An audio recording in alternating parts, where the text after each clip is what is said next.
అప్పుడే అక్కడికి ఒక పెద్ద ఎలుగుబంటి వచ్చింది. అది చుట్టూ చూసి అక్కడున్న నక్కని చూసి, ఎలా ఉన్నావు మిత్రమా అని పలకరించింది. నక్క చిరునవ్వుతో, అందరం బాగున్నాం, ఇక్కడిప్పుడు శాంతి నెలకొంది అని చెప్పింది. ఎలుగుబంటి పక్కనే యువన్ అనే ఒక అడవి మనిషి ఉన్నాడు. అతడు నెమ్మదిగా నడుచుకుంటూ సరస్సు దగ్గరకు వచ్చి చల్లని నీటిని తాగసాగాడు.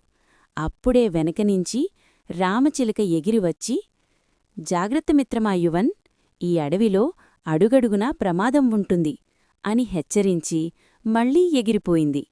యువన్ చుట్టూ చూసి ఈ అడవి ఎంత శక్తివంతమైనదో అర్థం చేసుకున్నాడు. అతడు ఎవరికీ ఇబ్బంది కలగకుండా సరస్సు దగ్గరే చిన్న గుడిసె వేసుకుని అందులో నివసించసాగాడు. జంతువులతో స్నేహంగా ఉండాలని యువన్ మనసులో నిర్ణయించుకున్నాడు.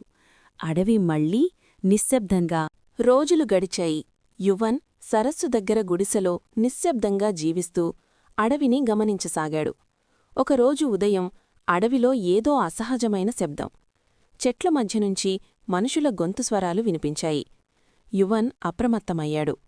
ఇది వేటగాళ్ల శబ్దం అని అతడి మనసు హెచ్చరించింది. అదే సమయంలో నక్క పరిగెత్తుకుంటూ వచ్చి, యువన్, ప్రమాదం, వేటగాళ్లు అడవిలోకి వచ్చారు అని చెప్పింది.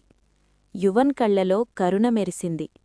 ఈ అడవి మనందరిది, దీనిని కాపాడటం నా బాధ్యత అని నిశ్చయించుకున్నాడు. అతడు పెద్ద రాయిమీదు నిలబడి బలమైన గొంతుతో డ్రమ్లా శబ్దం చేశాడు. శబ్దానికి ఏనుగు, ఎలుగుబంటి, గుర్రం అన్ని జంతువులు అప్రమత్తమయ్యాయి. ఎలుగుబంటి ముందుకొచ్చి తన గంభీరమైన గర్జనతో వేటగాళ్లను భయపెట్టింది. ఏనుగు నేలను కంపించేలా తొండతో చెట్లను కదిలించింది. వేటగాళ్లు భయంతో ఇది ప్రమాదకరమైన అడవి అని అనుకుంటూ అక్కడ్నించి పారిపోయారు. అడవి మళ్లీ నిశ్శబ్దమైంది. జంతువుల కళ్లలో ఆనందం. నక్క యువన్ను చూసి, నువ్వే మా నిజమైన రక్షకుడు అంది.